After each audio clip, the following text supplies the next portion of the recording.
on Clearing the Clutter Inside and Out, we are talking about brainstorming. Are you ready to think outside the box or demolish the box and get creative to accomplish your goals? Would you like to be the person always coming up with innovative and new ideas to make your dreams a reality? Ready to clear some mental clutter so you can focus? Let's continue our month as we focus on getting clear this year in 2017.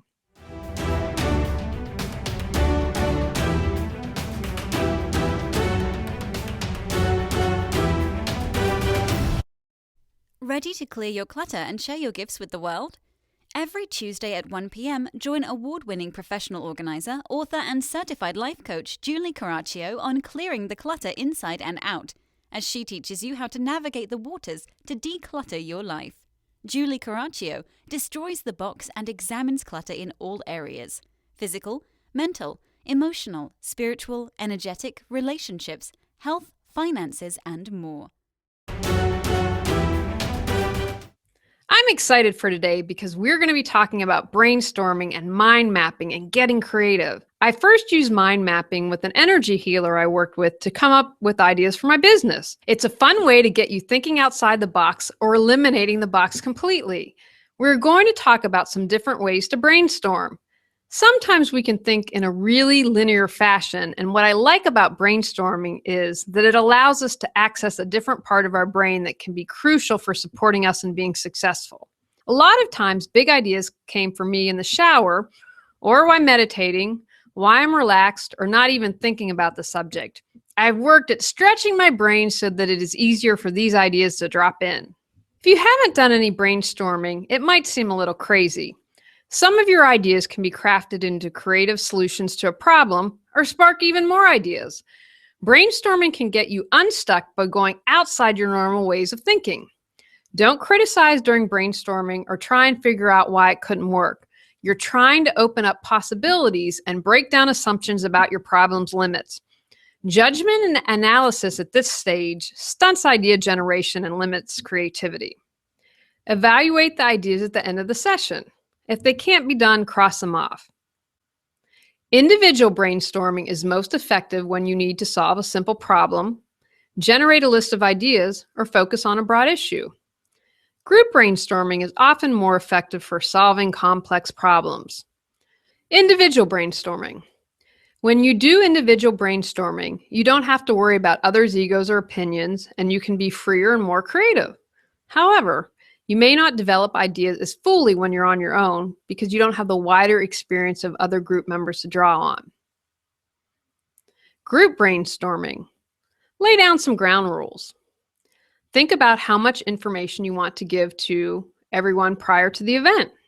For example, you might not want to say what you're going to be brainstorming about so people don't spend all this time researching or thinking about it before the meeting. Designate one person to write down ideas. Use a whiteboard, flip chart, or computer with the screen so everyone can see the ideas. Clearly define the problem that you want to solve and lay out any criteria that you must meet. Make it clear that the meeting's objective is to generate as many ideas as possible.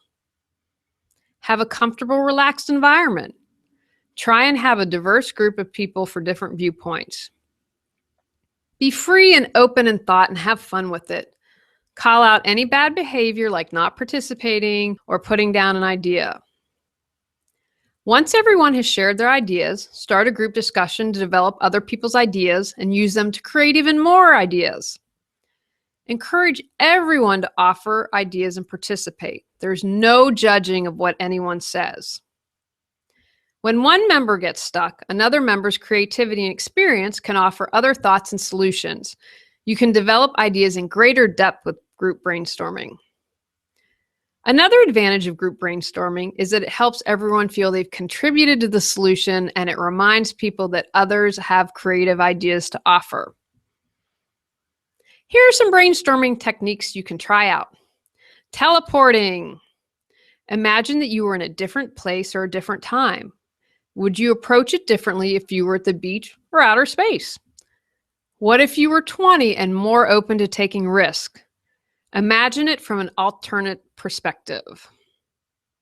Figuring. Can you imagine how someone else might tackle an issue, whether it's a celebrity, an expert, your best friend, or mentor? Superstorming. If you could have any superpower, what would it be? How would your superpower affect how you brainstorm? Trying a few different superpowers. Medici effect.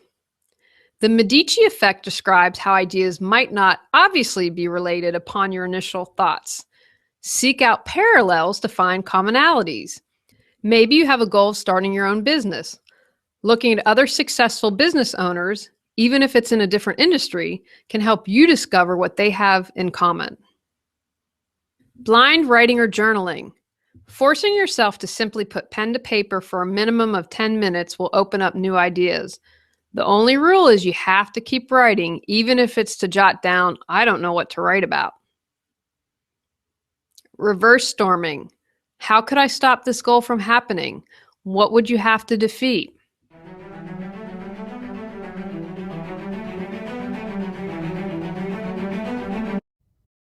Tired of losing money because you aren't organized? Overwhelmed because you missed a soccer game because calendars weren't coordinated? Stressed out because you can't find what you own? Go to reawakenyourbrilliance.com to learn how Julie Coraccio can support you.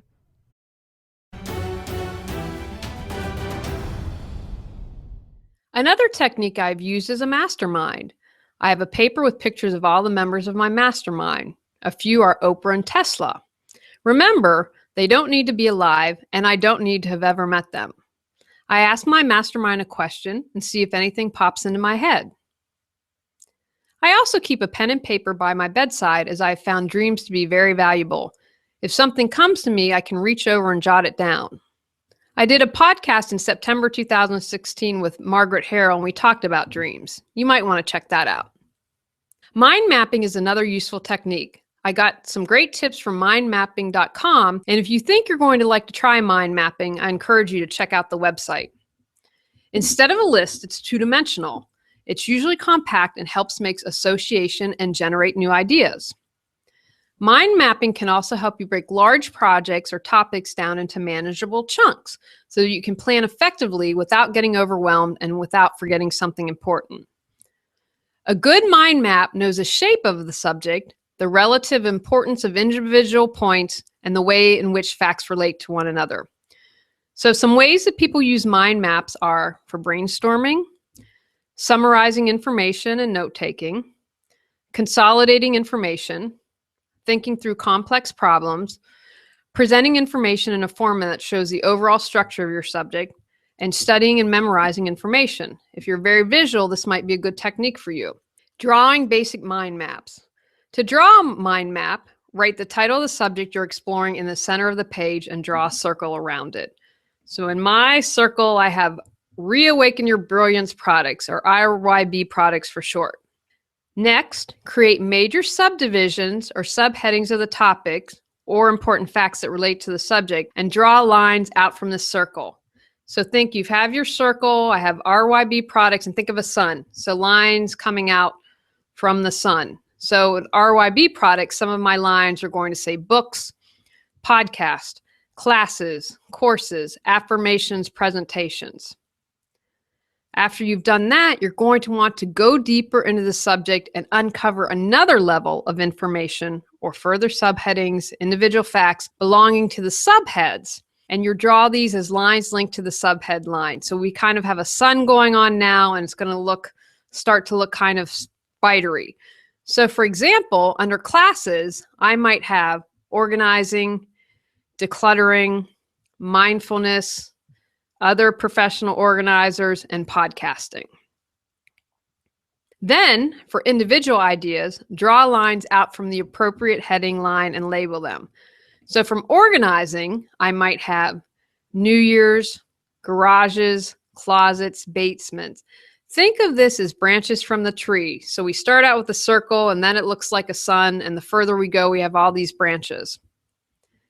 Here are some more tips for mind mapping. Use single words or simple phrases.